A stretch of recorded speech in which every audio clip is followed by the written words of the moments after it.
नमस्कार दोस्तों, मैं श्रीदत्त स्वागत करता हूं आपके अपने चैनल द हॉन्टेड रेडियो में। तो चलिए दोस्तों, बढ़ते हैं बिना देरी किए आज की कहानी की ओर।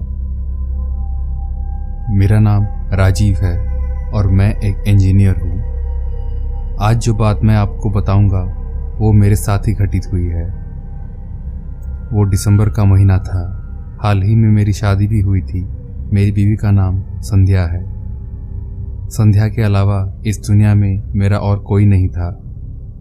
शादी के बाद मैं एक बड़ा घर ढूंढ रहा था, पर मेरे बजट के हिसाब से मुझे ठीक घर नहीं मिल पा रहा था। करीब 6 महीने बाद आखिरकार मुझे एक अच्छा घर मिल ही गया। वो फ्लैट अपोलो सोसाइटी में था। उस सोसाइटी में कुछ 17-18 ही फ्लैट थे और 2-3 फ्लैट को छोड़कर बाकी सब खाली पड़े हुए थे। पर मुझे यह बात कुछ अजीब नहीं लगी, क्योंकि अपोलो सोसाइटी शहर से 15 किलोमीटर दूर था। इसीलिए शायद लोग उसे ज़्यादा पसंद नहीं करते थे। और सबसे अच्छी बात तो यह है कि वो फ्लैट बड़ा भी था और मेरे बजट में भी था। संध्या भी काफ़ी खुश हुई फ्लैट को देखकर। अपोलो सोसाइटी में कुल 3 विंग थे। हम लोग मिड विंग में रहते थे। ग्राउंड फ्लोर को मिला के 7 माले थे हमारे विंग में। हमने 7th फ्लोर में ही फ्लैट लिया था। हमारे फ्लैट के ठीक ऊपर ही टेरेस था। इस बात से मैं और संध्या काफ़ी खुश थे। हमें टेरेस पर टाइम गुजारना बहुत ही पसंद था। हमें वो फ्लैट काफ़ी अच्छा लग रहा था। देखते ही देखते 1 महीना गुजर गए। फिर कुछ दिन बाद पता चला कि संध्या और मैं माँ बाप बनने वाले हैं। ये खबर सुनकर तो मैं खुशी के मारे पागल हो गया, पर शायद हमारी खुशियों पर किसी की नज़र लग गई थी। एक बार रात को अचानक मैंने संध्या की चीख सुनी। मैं हड़बड़ा कर उठा तो देखा संध्या नींद में चिल्ला रही थी। मैंने उसे जगाया तो उसने कहा उसने बहुत ही भयानक सपना देखा है। उसने कहा कि एक लंबी काली औरत ने संध्या से उसके बच्चे को छीन लिया। फिर मैंने उसे चुप कराया और दोबारा सुला दिया। अगले दिन से ही संध्या कुछ चुपचाप रहने लगी थी। हमेशा एक डर उसकी आंखों में मैं देख पा रहा था। अगले दिन शाम को मैं संध्या को छत पर लेकर गया। हम दोनों वहां बैठकर बातें कर रहे थे। तभी अचानक संध्या ने कहा, अरे देखो, हमारे बालकनी में कोई खड़ा है। फिर मैं चुपके चुपके अपने घर में आया और मैं जैसे ही बालकनी में पहुंचा वहां कोई नहीं था। पर तभी मेरी नज़र संध्या की ओर गई। एक लंबी परछाई संध्या के ठीक पीछे खड़ी थी। मैं तुरंत संध्या के पास गया तो देखा वहां भी कोई नहीं था। अब मुझे भी कुछ ठीक नहीं लग रहा था। उस घर में हमेशा एक अजीब मनहूसियत महसूस हो रही थी मुझे।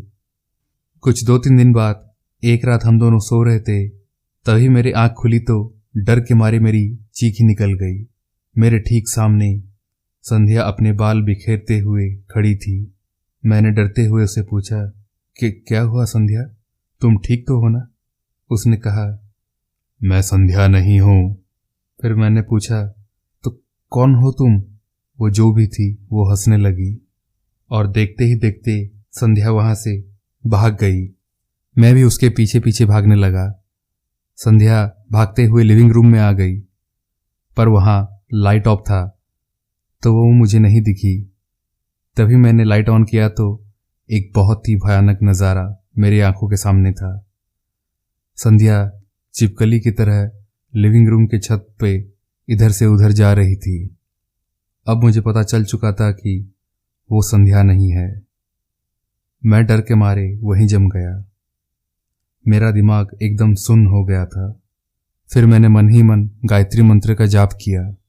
मंत्र जाप करते ही संध्या वहां से बाहर भाग गई।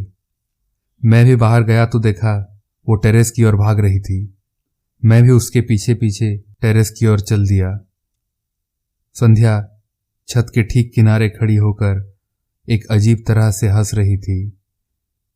मैं उसके पास जाने ही वाला था कि अचानक से वो नीचे कूद गई। मेरी तो जैसे जान हलक में आकर अटक गई, पर ऊपर वाले की कृपा से संध्या को कुछ नहीं हुआ, क्योंकि वो 5th फ्लोर के बालकनी में जाकर गिरी थी। संध्या को तो कुछ नहीं हुआ, पर हम अपने बच्चे को बचा ना सके। हमने वो घर छोड़ दिया।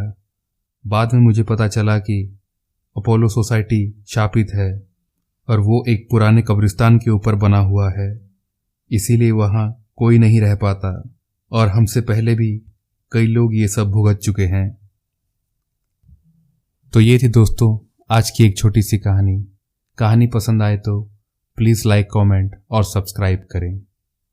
धन्यवाद।